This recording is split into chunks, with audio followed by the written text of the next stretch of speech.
When we talk about the making of the Midwest, we often focus on the land itself, on the prairie and the open sky, or on the people who settled here.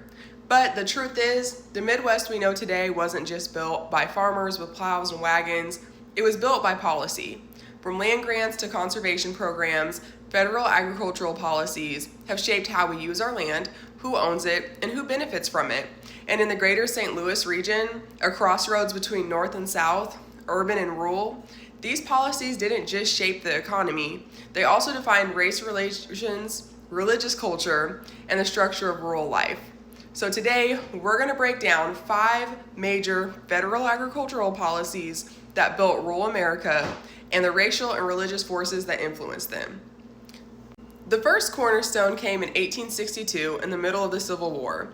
President Abraham Lincoln signed the Morrill Land Grant Act, which gave federal land to states to fund colleges and agricultural and mechanic arts. This was part of a moral vision, literally. The language around the act tied agricultural improvement to the moral improvement of society. Protestant reformers believed that teaching rural families to be scientific farmers would create not just a more productive nation, but a more righteous one. The University of Missouri, my alma mater, shout out to University of Missouri St. Louis, became one of these land grant schools, eventually establishing county extension offices that reached deep into rural communities surrounding St. Louis. They taught farmers how to manage soil, breed livestock, and later how to adapt to industrial agriculture. But let's be honest, not everyone had equal access to that improvement.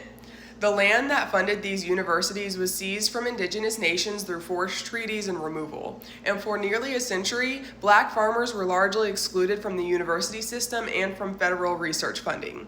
It wasn't until 1890 that a second Morrill Act created separate land grant schools for black students in the South, schools like Lincoln University in Jefferson City, Missouri. Even then, funding was never equal. So while the gospel of improvement spread from farms through churches and county fairs, it also deepened the racial divide in who got to improve. Fast forward to the 1930s and the New Deal. How appropriate considering we're about to all lose our SNAP benefits next month.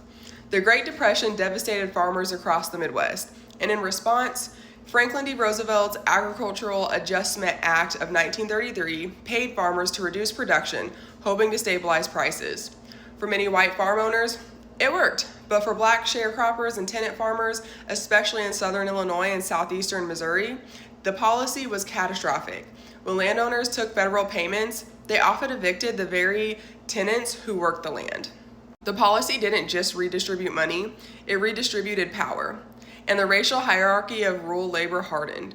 In some places, black farmers formed cooperatives to fight back, inspired by church networks and New Deal community organizing, but federal agencies, including the USDA, routinely discriminated against them, denying them loans and access to new programs. At the same time, rural churches, often Protestant and white, became the moral backbone of the New Deal to support the Midwest. They preached the idea that federal aid was a form of stewardship, not dependency, that government could serve a kind of modern-day covenant between people and the land. That religious framing helped rural communities accept federal intervention, but it also reinforced who was considered worthy of help. One of the most transformative and deeply symbolic programs came with the Rural Electrification Act in 1936. It brought electric power to rural areas that private companies had ignored. And for the first time, farmers could light their homes, refrigerate their milk, and mechanize their labor. The policy changed daily life more than anything else before or since. In the St. Louis region, rural electrification connected farmers in Franklin, Jefferson, and St. Charles counties directly to the metro economy. Grain elevators, cold storage, and dairy co-ops flourished. The rhetoric around the REA was almost biblical, with politicians and pastors alike describing it as bringing light into the darkness. Electricity was framed as a symbol of modernality, morality, and progress, proof that the American countryside was catching up to the city. But again, light didn't shine equally. Black rural communities were amongst the last to be electrified, and especially in the South and in border regions. And when cooperatives formed to manage new electric lines, they often excluded black farmers or priced them out. Now, by the 1980s, federal policy shifted again, this time towards conservation. The Conservation Reserve Program, or CRP, paid farmers to retire sensitive land for environmental reasons. In theory, it was about protecting soil and water, but in practice, it also changed who could afford to farm because payments were based on land ownership and not labor. The CRP often benefited large, established landholders who were overwhelmingly white. Meanwhile, smaller farmers, including Black and immigrant families, were pushed out or forced to sell land that then qualified for the same federal payments. So the CRP became another chapter in a long story, how environmental and agricultural reform, even with good intentions, often reinforce the economic boundaries of race. And yet, these programs also preserved the Midwestern landscape. They created habitats for wildlife, reduced erosion, and protected rivers that flow into the Mississippi right through St. Louis, while devastating Black families and small farmers. Today, the backbone of agricultural policy is federal crop insurance. It helps farmers manage risk through flood, drought, and market collapse, and increasingly wildfires. It's an essential safety net, but one that still favors large-scale producers. Because subsidies are tied to acreage and healed history, it perpetuates a cycle where the biggest farms get the most benefits. For rural communities near St. Louis, that means fewer, larger farms and fewer small-town businesses to support them. Churches that once served dozens of farm families now only serve a handful. Schools consolidate, and the moral fabric of the countryside frays.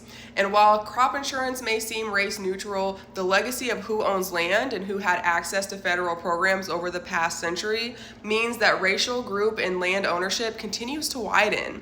From the 1860s to today, federal agricultural policy has been a mirror, reflecting our nation's highest ideals and deepest contradictions. The Midwest became a breadbasket through public investment, scientific progress, and community cooperation, but it also became a landscape where power, race, and religion were woven into every acre. In the greater St. Louis region, where north and south meets and cities intersect with countrysides, those tensions are especially visible. The same policies that built the modern rural economy also shaped who could participate in it, who got to own land, who got to learn, and who got loans and who was left out. So when we talk about making the Midwest, we really need to think about remaking it, about deciding whether the next century of farm policy will repair those injustices or repeat them. Now, I want to emphasize that I said farm policies. When we talk about rural communities and we talk about the policies that affect them, a lot of times we immediately think of agricultural policy. But the reality is, a lot of folks who live in rural communities now do not farm and do not work in agriculture. So in our next video, we will look at some of the other policies that have affected folks who live in our small towns across the country, who may not live on farms, and who may live within city limits.